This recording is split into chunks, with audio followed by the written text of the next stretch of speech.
Shortly after young King Henry V came to the throne of England, he was advised by the Archbishop of Canterbury that he was also entitled to the throne of France. Convinced of his claim, Henry called on the King of France from his throne and paid tribute to England. This idea did not please the King of France, and his nephew, the Dauphin, sent Henry their reply: a box of tennis balls. They were saying that Henry should stop playing king and play something more suited to his youth and inexperience. This mockery and challenge of his kingship outraged the king, and so Henry and England went to war with France.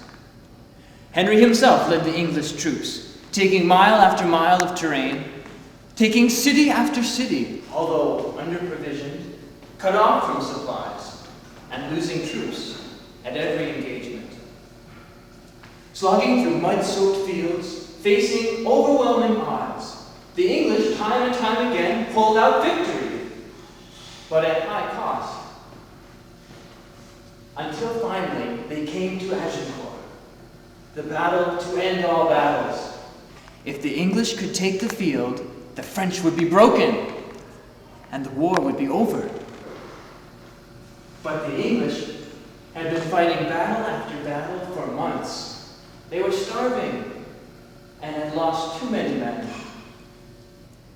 Last night, on the eve before the battle, King Henry disguised himself and walked among his troops to see what they were really thinking. He found that they trusted him, but they were afraid. They knew that today they were all going to die, and they would lose this war, far from home. They believed they were fighting a good fight, but they had no hope that they could win. This morning, while King Henry steals off to pray for courage and look at the enemy lines, his generals gather together among the troops to talk about their chances.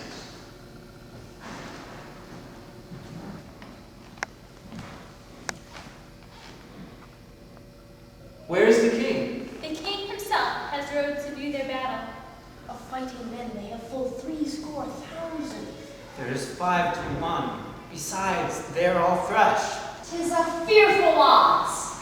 Oh, that we now have but 110,000 of those men in England who do no work today. What's he that wishes so? My cousin Westmoreland? No, my fair cousin. If we are marked to die, we are enough to do our country loss. And if to live, the fewer men, the greater share of honor. God's will, I pray thee, wish not one man more. Rather, proclaim it, Westmoreland, through my host, that he which hath no stomach to this fight, let him depart. His passport shall be made, and crowns for convoy put in his purse. We would not die in that man's company that fears his fellowship to die with us. This day is called the Feast of Crispin. He that outlived this day and come safe home shall stand at tiptoe when the day is named and rouse himself at the name of Crispin. He that shall live this day and see old age will yearly, on the vigil, feast his neighbors and say to them, tomorrow is St. Crispin. Then shall he strip his sleeve and show his scars and say, these wounds I had on Crispin's day. Old men forget, yet all shall be forgot.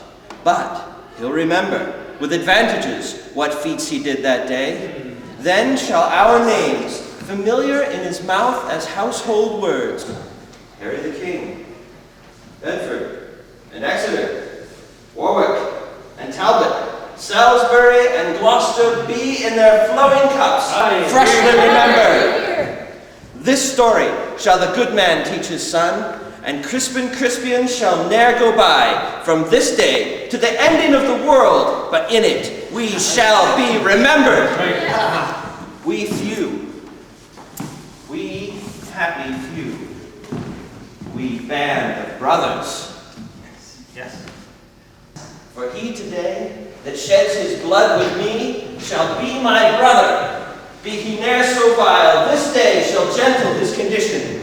and gentlemen in England now abeg, shall think themselves accursed they were not here, and hold their manhoods cheap, whilst any speaks that fought with us upon St. Crispin's day. My sovereign lord, bestow yourself with speed. The French are in their battle set, and will with all expedience charge upon us. All things are ready, if our minds be so. Perish the man whose mind is backward mad. Thou dost not wish more help from England, coz? God's will, my liege. Would you and I alone, without more help, could fight this royal battle? Why, thou hast unwished us 5,000 men, which likes me better than to wish us one. You know your places. God be with you all!